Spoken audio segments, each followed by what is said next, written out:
I was whenever you're ready. Action. Oh, are we good? Yeah?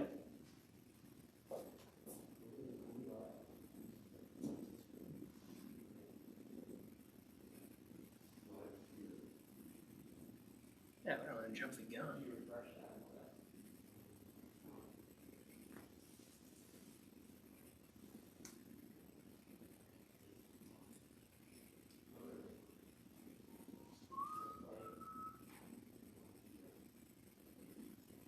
They intentionally make it more complicated than it should be. Yes. And we are live. Oh, we are. Okay. Am I good? Am I actually in this? Yes, you're in it. Not too high, not too low, somewhere in the middle. Sweet. Well, welcome to Dr. Perullo's class. I am the guest speaker over here, Father David Webb, here at the Catholic Newman Center, here at the campus of TU.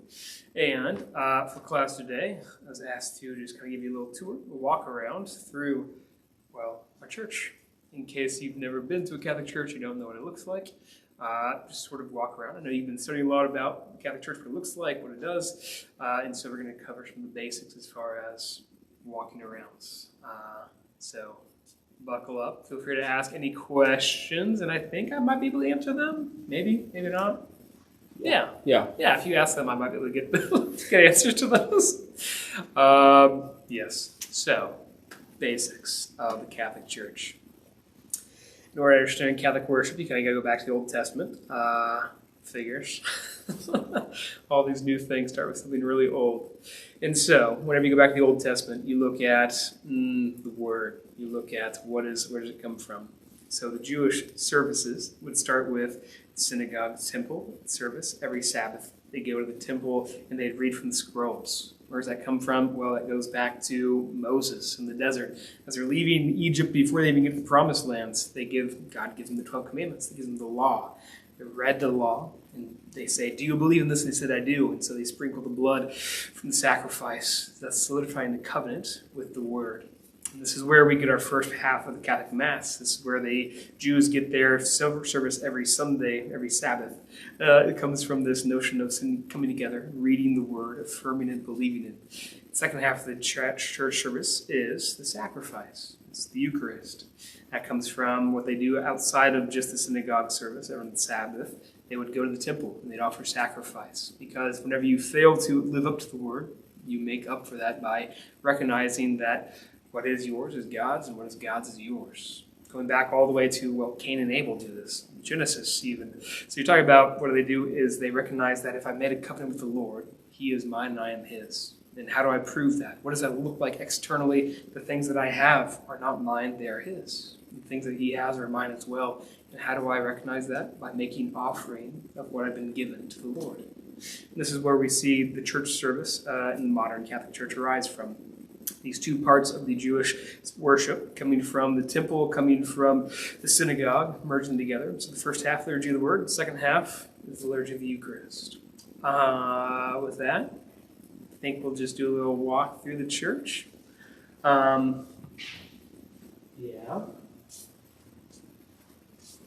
Although, we're going to pause on the Eucharist and just talk about baptism, I guess. Yeah. Is that the thing? Yep. Okay. Before we move on to the rest of the Eucharist, well, it happens here in this space, but also what we do is we celebrate all of our sacraments here.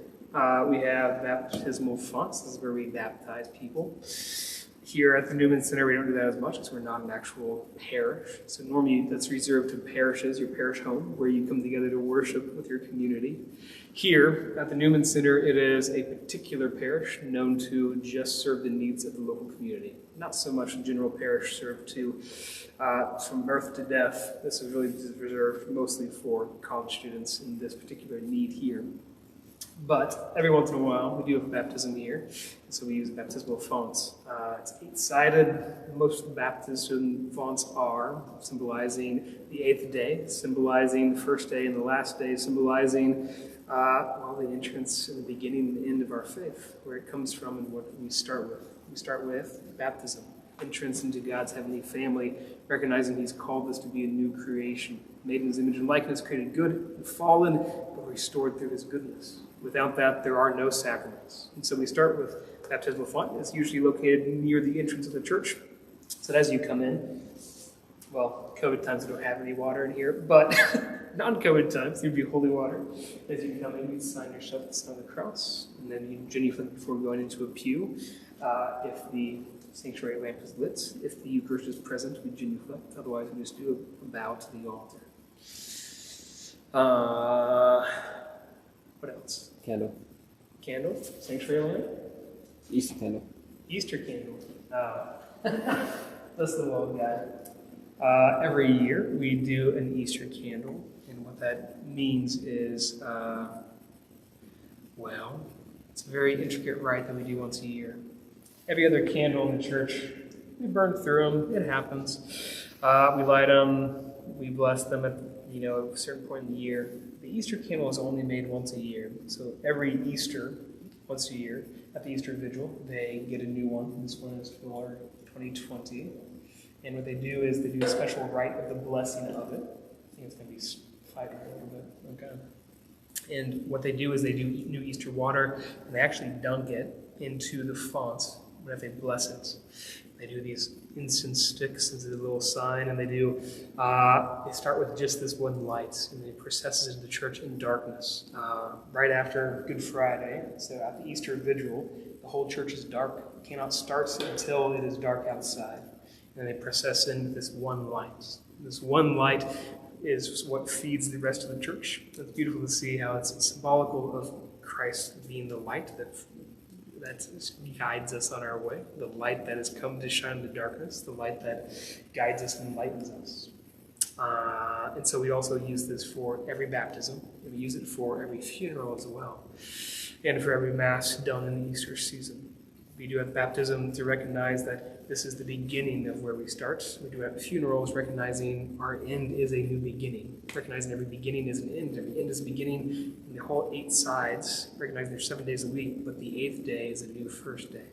And so it's all referencing the eternal life, referencing the death and the resurrection, referencing Christ came to give us life, life that persists even after death. So that's our Easter candle. It looks like this. In a normal parish, they're usually bigger because you have a lot of baptisms and a lot of funerals and a lot of masses on Easter, so you use a bigger one. Ours isn't as big because we don't have as many of those. But they look different. And usually they're in a semi-prominent spot. Usually it's like somewhere in the sanctuary, because we use it with some relative frequency. But yes, we just light it for the special occasions. What's next? Just move Move on to church. on. Mm-hmm.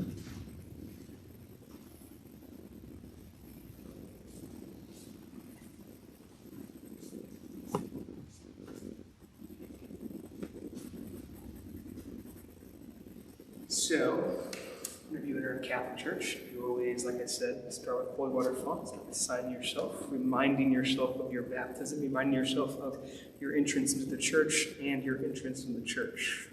And to be intentional in that way.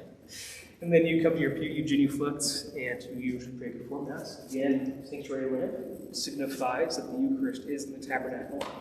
And so then we genuflect. If it's not lit, then we just do a bow to the altar.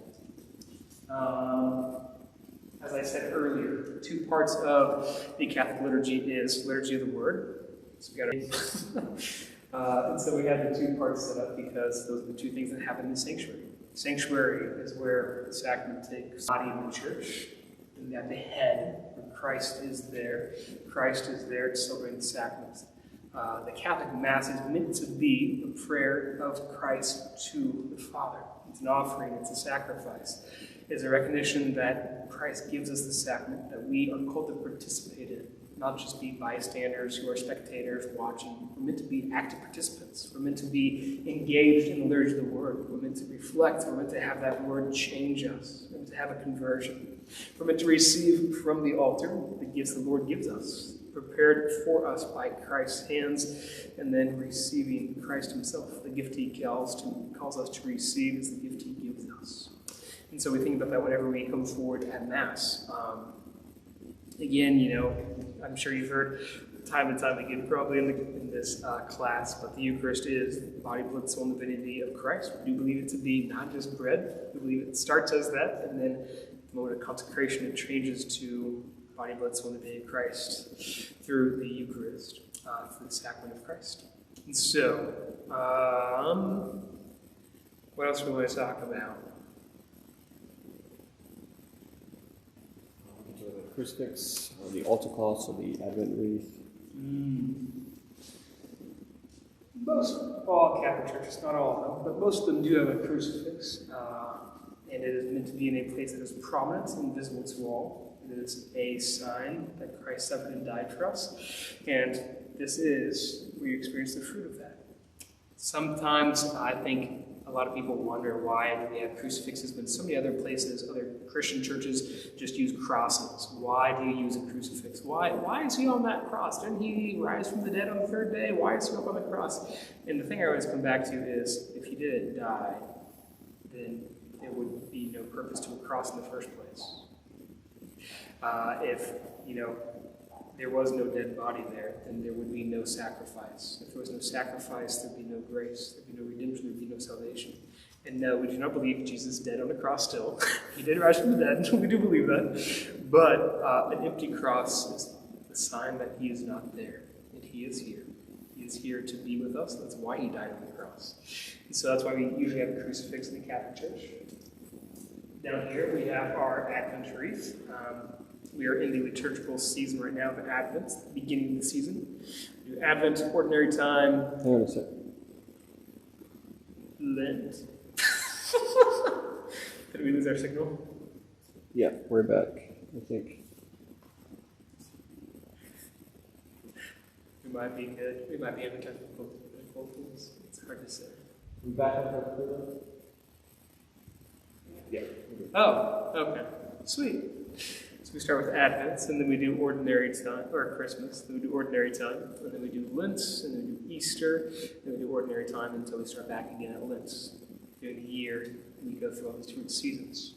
During the Advent season that we're currently preparing for Christmas, we have these 4 candles. We have purple, purple, pink, purple, and they're meant to be the 4 Sundays of Advent. Preparation, joyful remembrance of what we're preparing for, and then a final week of preparation until Christmas. Yes, the green day is meant to be circular, meant to be a sign of life, eternal life, meant to be where things are based on. We have the purple being a sign of penitential anticipation, waiting, longing for. And then the pink is a symbol of joy, recognizing what we're hoping to see, what we're preparing for, the joyful thing that sees us through our seasons of preparation. And tabernacle. We've got a tabernacle. Are we good? We're good. Yeah. Tabernacle is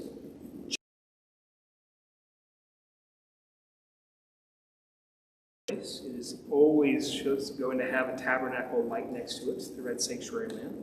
And so sometimes it'll be off in a corner or something like that in the Catholic Church. Usually it's front center, not always. And what is the tabernacle? What is its purpose? Well, just like in the Old Testament, tabernacle is where they kept the Holy of Holies. And for us, the Holy of Holies is the body, blood, soul, and divinity of Jesus Christ, the Eucharist. And so we keep the Eucharist in the tabernacle. So at Mass, whenever we consecrate more than we need, we repose that in the tabernacle and leave it there as a way to sanctify the space, as a way to allow us to come and pray individually throughout the day.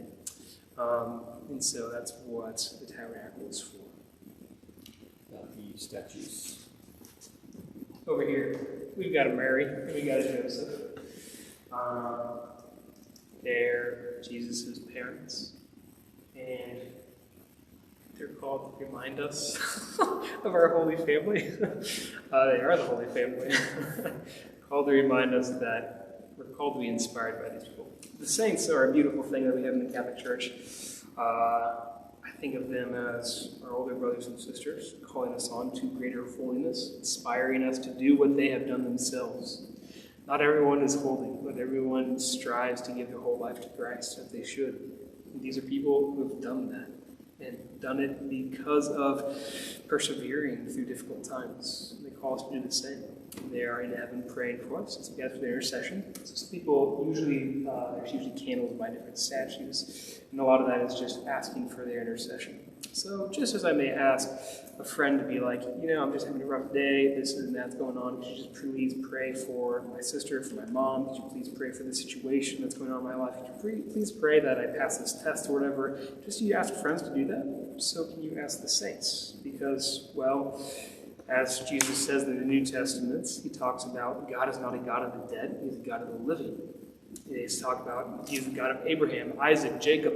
God is the God of the living. So yes, they're dead, but what does that mean? Well, they're dead in our eyes, but they're alive in the eyes of God. And so we believe the saints are in heaven alive because we believe in life after death. Otherwise, there's no resurrection. We do believe in resurrection. We do believe in life after death. And so we do believe the saints are in heaven praying for us. And so we ask them for their intercession. Yes, that's Mary and Joseph. We like them. Yeah. Yeah, could you explain about adoration in the Torah and Eucharist? Yeah.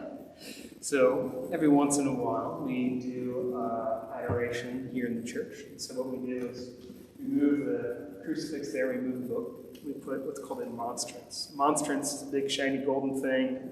Comes from the Latin word monstrare, which is to show. And in the monstrance, in the thing that shows, we put the Eucharist. Like I said, sometimes people come and pray in here just because we have the tabernacle, we have the true presence, we have the Holy of Holies. And sometimes it's beautiful to pray before the Eucharist. And so the monstrance displays the Eucharist in a way that makes it visible. And so we'll come and pray during adoration. Adoration is the time when the Eucharist is on display. It's exposed in a tabernacle, outside of the tabernacle, in a monstrance for us to pray. Yes. Stations and then confessional, maybe? Yeah. Can it follow me, or is it going to lose? I think so. Okay. Well, lose its goodness. It's Wi-Fi.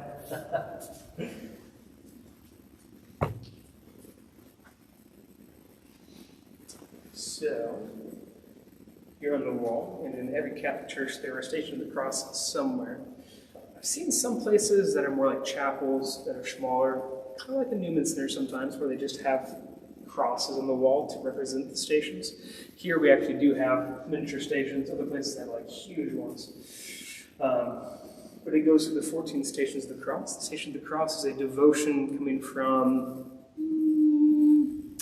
primarily Middle Ages. I think it pre-existed that, but those devotions of praying the Station of the Cross, usually during the season of Lent, or every Friday, is a reminder of walking with Christ. Just as he suffered and died for us, we're called to remember what he did out of love for us. And so we go through the whole stations. Every station we think of a different mystery sort of thing, remembering the biblical encounters that he has along his way during his passion. And by doing so, recalling the beautiful gift of his death, thus the beautiful gift of his resurrection that he offers us. It shows us how much he loved us. And so here we got our 14 stations, and we also got another Mary. This one's the Pietà. You may recognize it if you've been to the Vatican, if you've been to St. Peter's Basilica. It's not the original, shocker. But it's a beautiful image of Blessed Mother holding, they carved it depicting after he is taken down from the cross, he's laid in the hands of Mary. And this is where that image comes from. It's a beautiful image calling to mind how sorrow often is a part of life, and how sorrow is not the end, but it's a stopping point on the way to something greater. Just as Mary had received the dead body of her Lord, her Son, her love, so she was also there to witness his resurrection. And so Pietà is a comforting thing in moments of despair, in moments of darkness, in moments when we are suffering, reminding us that there's something greater that's coming. Yes, there's those two. What else? Oh, this little room. So this is the reconciliation room, also known as the confessional. This is where we have confessions. It is nothing fancy at all. It is literally just a room with a screen, and it's got a chair on this side where the priest sits and puts on his purple stool. And here's confessions. I'm pretty sure you guys have already talked about confessions. Let's talk about the other sacraments. Confession, again, what's said here stays here. The purpose of the sacrament is absolution of sins, forgiveness of sins, not from the priest, but from God. And for that reason, whatever is said here stays here, because it's between you and God, and not for me to know or to hound you about or talk to you about later. What you tell me in the confessional stays in the confessional, and I'm not allowed to bring it up anywhere, ever, period. And so it's beautiful. It's a gift of the sacraments, those confession. The laity can either kneel to make their confession, or they can sit in the chair and confess face-to-face with the priest. So usually two normal options that are offered in most confessionals in Catholic churches these days. The old school ones usually just actually had a screen, and that was it. But yes, a little more modern now. Now we have like doors and everything. Yeah, fancy. So next, Sacristy. we'll move to the sacristy.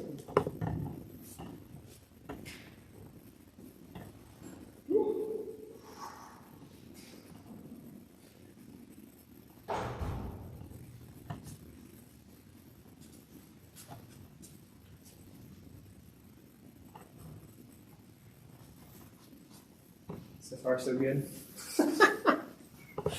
Not too shabby, eh?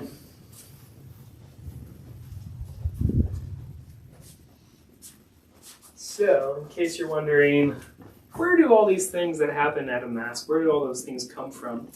Well, this is the sacristy. This is where we prep for everything. So, what do we have? We have books. We have the readings. This is where all the reads are to come from throughout the entire year. Everything from Advent to Christmas to Ordinary Time to Lent to Easter and back to Ordinary Time. And it just goes through the entire lectionary. Again, from Old Testament, New Testament, all Gospels, everywhere, everything in between. Feast days, all those good things, all in these types of books. We also have books that give us little prayers. All the prayers the priest prays. Ugh. All the prayers the priest pray come from a book called the Roman Missal that we use. And so that's actually on the altar right now. But it goes through all the things that we say. Everything from the Father, Son, and Holy Spirit to Masses and we go in peace and everything in between. It's all written down. We don't make it up, I promise. And so that's in there.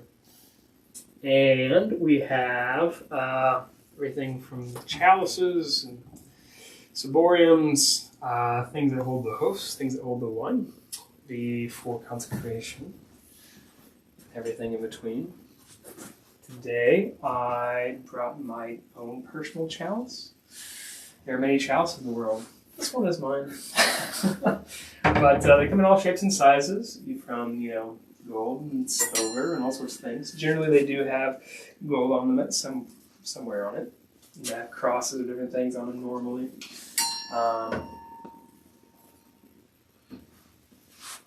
But this one is actually mine. So, somewhere around the 1920s, 1940s, I believe is when this guy was made. It's a good solid silver, sterling silver chalice.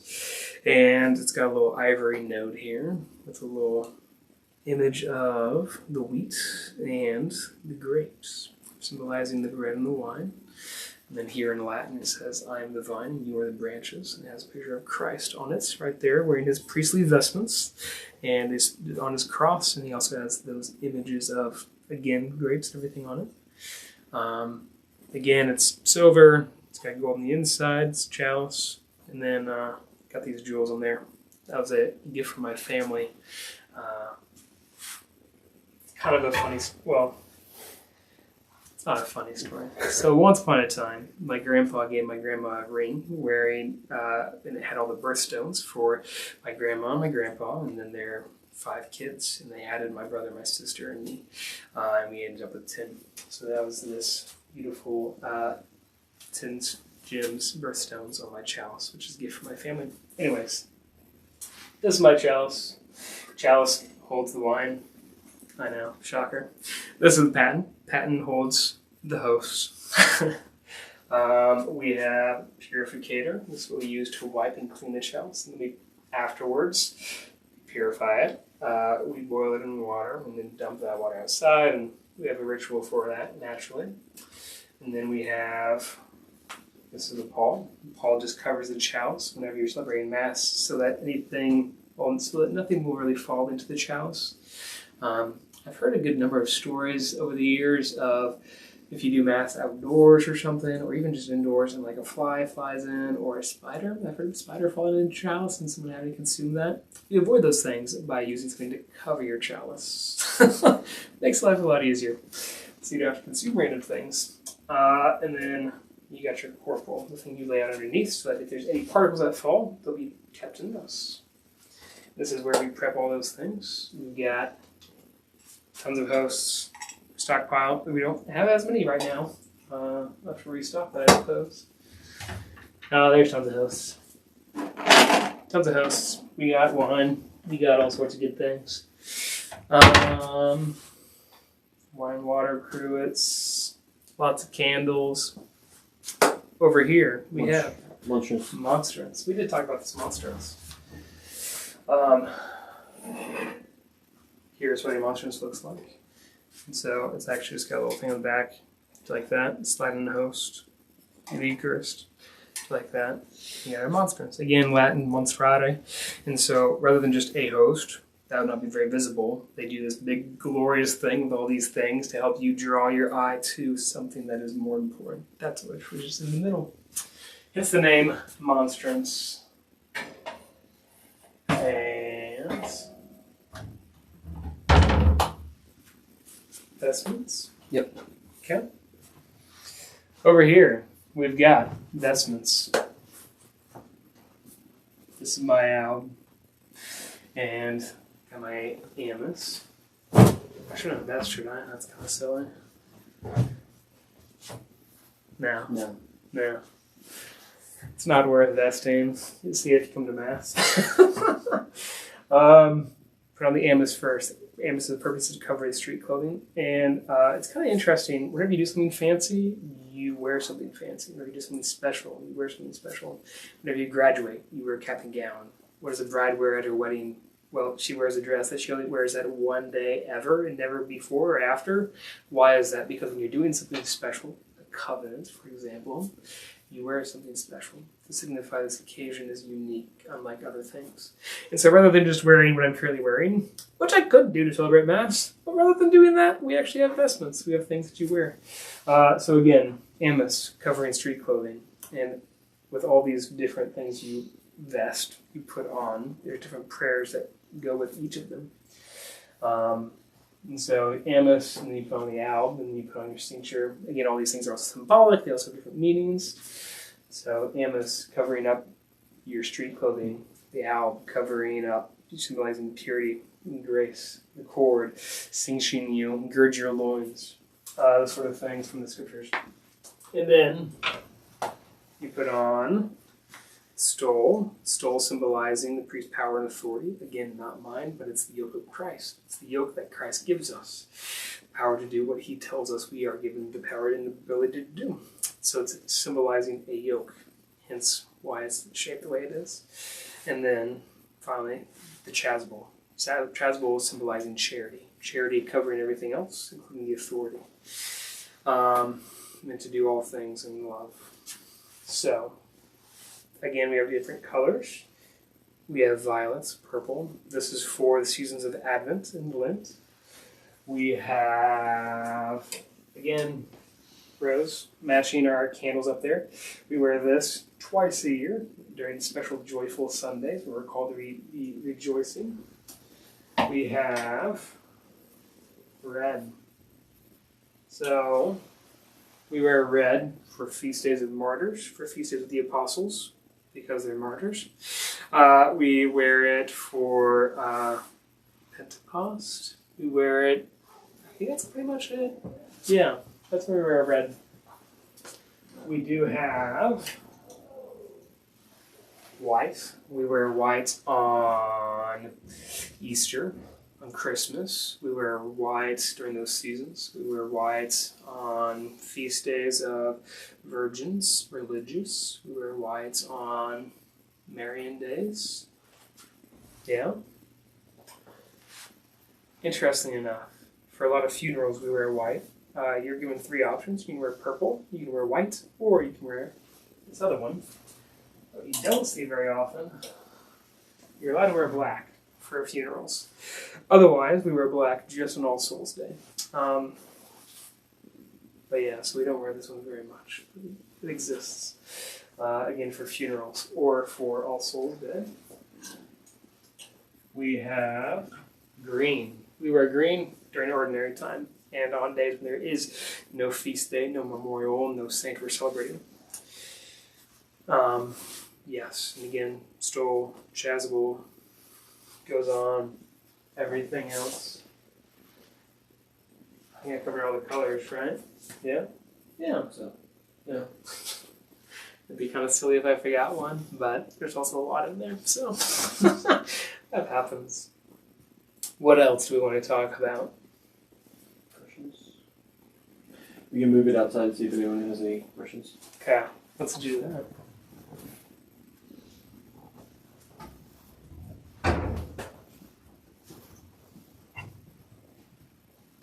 What have I not covered that I should talk about? Well, should we sit and maybe just have a conversation? That's fine, yeah.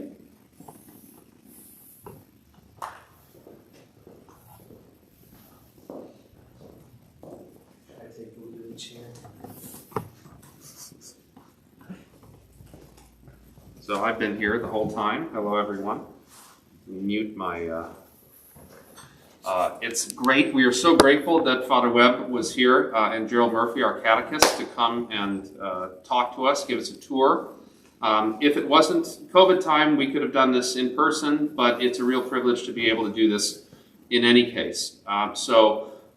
Most colleges, whether it's a Catholic college or a secular college or a college like TU, will have a Catholic chaplain, or they'll have a Newman Center. Newman Centers are common at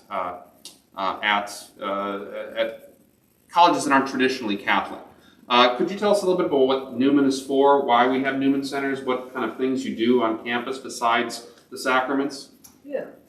So John Henry Newman was a saint who, again, like many different saints, had different particular things they're known for. Newman was known for being someone who appreciated and loved education, and loved educators and people being educated, and people who just love learning. And so a lot of universities, places of learning and education, have a Newman Center, a place dedicated to the intercession of St. John Henry Newman, who came to know and love God by learning more about him. And learning about, this is the truth, and this is what I'm called to. The more I receive, the more I learn, the more I desire to learn more and to know more God, know more about God. And so Newman Centers are just places where people come on university campuses to learn more about God. And what are some of the activities that people would do here outside of the Mass and sacraments? Yeah, so we have like Bible studies, we have tie-dyeing t-shirts, we have ping pong tournaments, we have all sorts of random things. Movie marathons are not uncommon. Yeah, it's a place where we can come to learn more, but also experience life. Learning is not all books. Learning is not all in a library. Learning is out in the world as well. It's all the conversations that people can have here. And this is a particularly nice Newman Center. I know I've been to some Newman Centers that aren't quite as nice as this one. It's just a great community, a lot of really good things going on here. Could you maybe, Father, tell us about the priesthood and what does it mean to be a priest and how you were interested to become a priest? Yeah.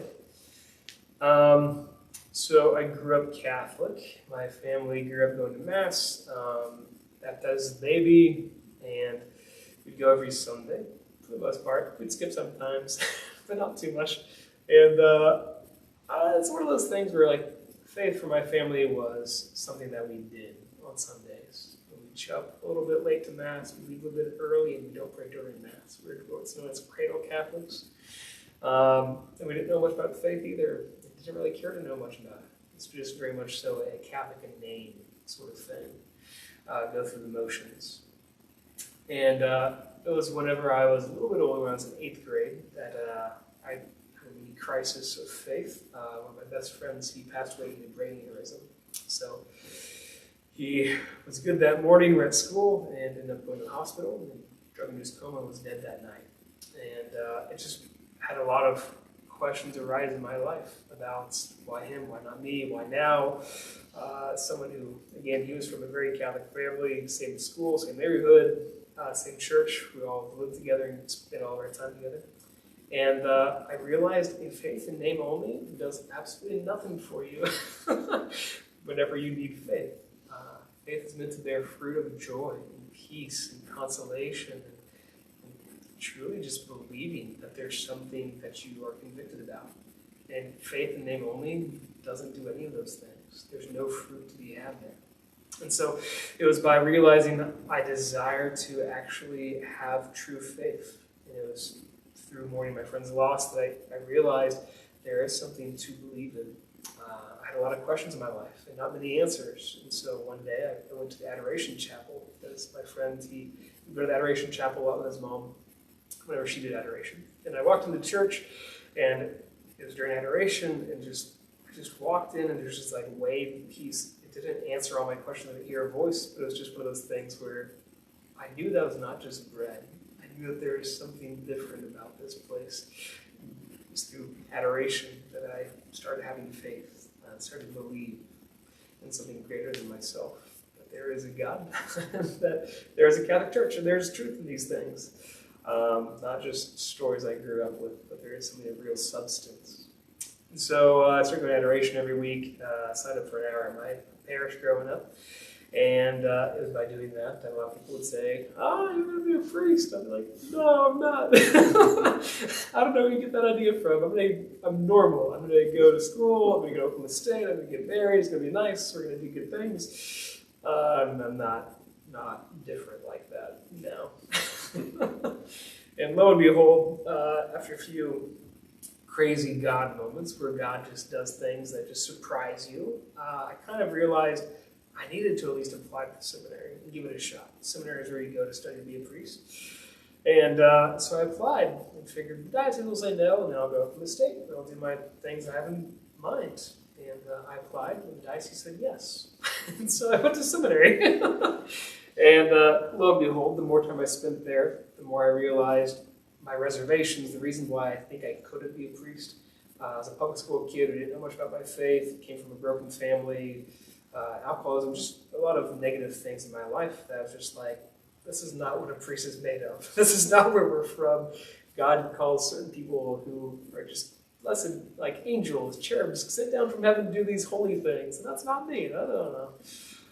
And lo and behold, the more time I spent encountering God in prayer and adoration and learning more, I came to realize, you know what? I think he actually called fishermen too.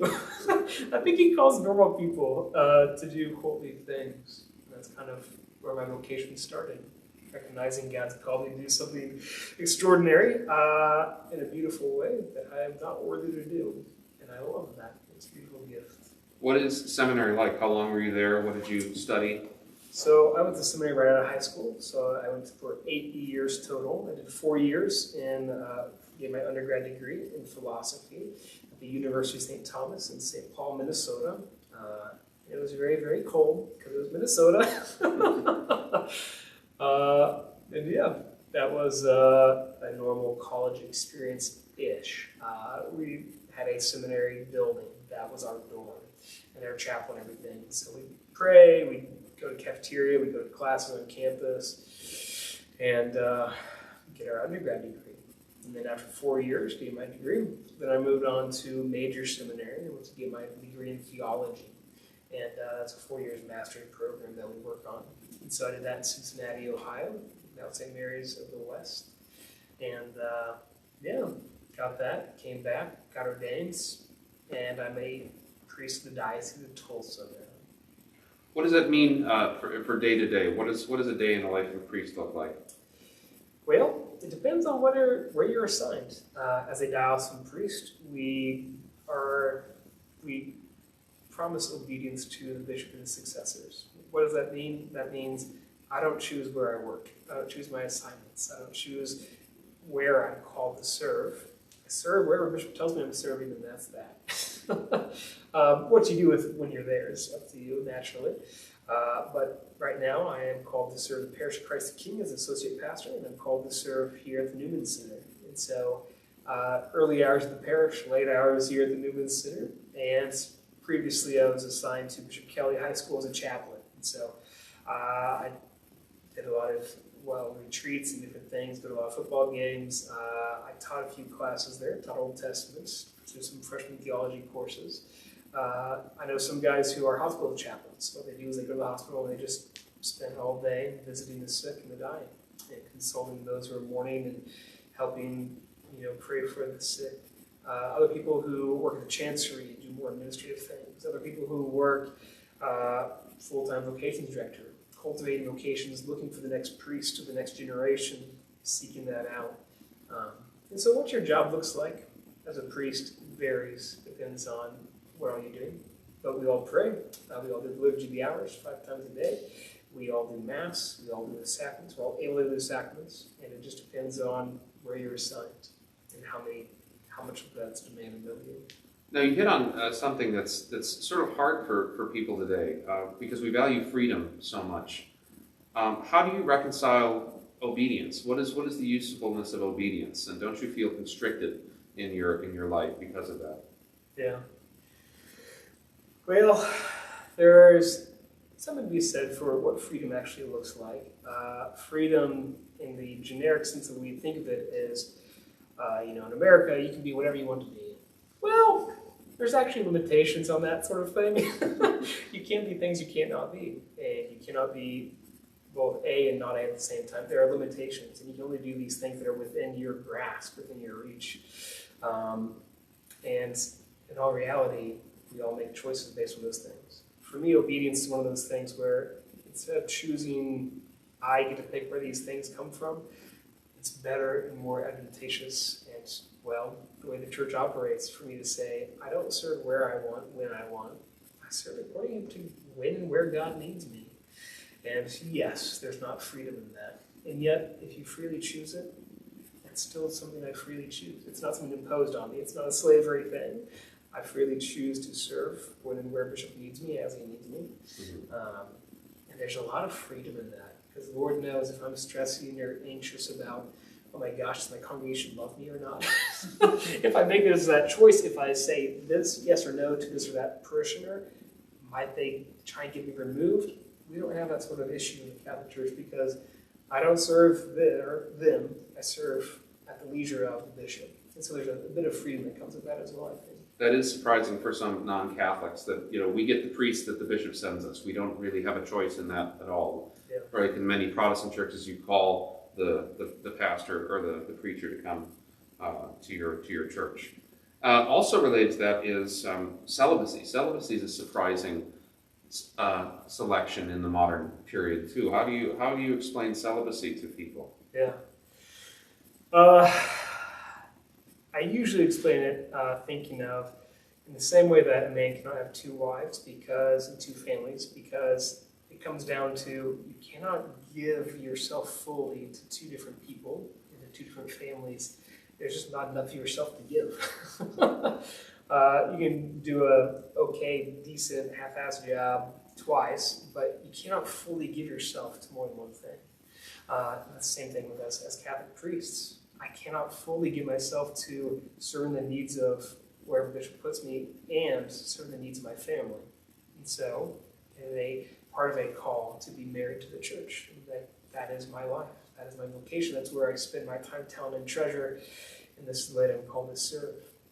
And so, it is not something that is intrinsic to priesthood. It is something that you can't have married priests. They do exist, even in the Catholic Church from time to time. Yeah. But it's not the norm, because you cannot do that justice. You cannot, a wife and a family deserves a lot more than I'm able to give of my time and talent and treasure. Well, I'd like to see if anybody watching online, has any questions. And I think while we're waiting for that, maybe I could ask you, what is your favorite part about being a priest and your least favorite part about being a priest? So, favorite part. I'm going to say the sacraments. It's beautiful to be there at baptisms, to be there at the beginning of life. And it's beautiful to be there when people are most in need, when people are at their most vulnerable, burying a loved one, burying a spouse, burying children, parents, and being there at both ends. Those privileged moments, whenever you think about your life and those things that most define who you are as a character, a lot of those are the highs and lows of your life. And we only have a few of those in our own personal lives, but to be able to be there for other people, it's just a beautiful gift. So I love that. I think that's more difficult, low priesthood. During COVID, I have found that I really do rely on spending time with other people. Yes. And as someone who does not have a family that I live with, that has been tricky. Nor like pre-COVID, I'm just hobnobbing, going around different people's houses, doing these different things, staying super busy all the time. But during COVID, when we're called to be more isolated, we're called to be more cognizant of those things, it's been a lot trickier to have those social interactions that I think I'm realizing more and more so. Again, I guess not so much single people, because again, I think I feel the same thing that they do, which is I don't live with anyone else. Oh my gosh. So that has definitely been trickier for me. Definitely of late. I've often wondered, because you see people, I mean, sure, there's Sunday Mass and you greet people and you say hi and you see people on a daily basis. How do you learn or to cope with people at their worst, right? Yeah. At death, at spiritual crises, at material crises? Yeah. At the end of the day, I often think of St. Paul saying, don't think about how you're going to testify to people, just let the Holy Spirit guide you. And it's funny, I do that for a lot of my homilies. Sometimes I don't know what I'm going to preach about until the second reading comes up. I'll be like, all right, that's it. A random idea pops in my head. I'm like, thank you, Holy Spirit. I'll work with that. But it's one of those things where you never really know what to say. And sometimes words are just not enough. And oftentimes, it's a ministry of just being present that I found to be most fruitful. Mm-hmm. And that's the one thing I can do. And that's the thing a lot of people see when they see the collar is this person is somebody who's given himself to God. And this is a representative of God. And it's reminding us He is present. Do you get, I don't want to say bothered, but approached a lot just randomly when you're wearing the collar in public? Yeah. Are they all positive? No. Not always? Pros and cons. Pros and cons, right. Okay. Sometimes I'll, be wearing my collar, going out in public, going to Kilkenny's, and someone will just be like, oh, it's time to pay the bill, and it's like, oh, Father, someone already got your bill for you. Oh, I'm surprised I was not expecting. And other times it'll be going down the street or something and be like, why do you believe in X, Y, and Z? Why does the church hate this and that? It's just like, that is not who I am. That's not what I believe. We believe in love, not hating. But again, someone who's misinformed about Catholic Church or use the collar as a sign of oppression for some reason. And you reap the fruit of both those things. You gentlemen have any other questions or topics you'd like to bring up or think would be of interest? How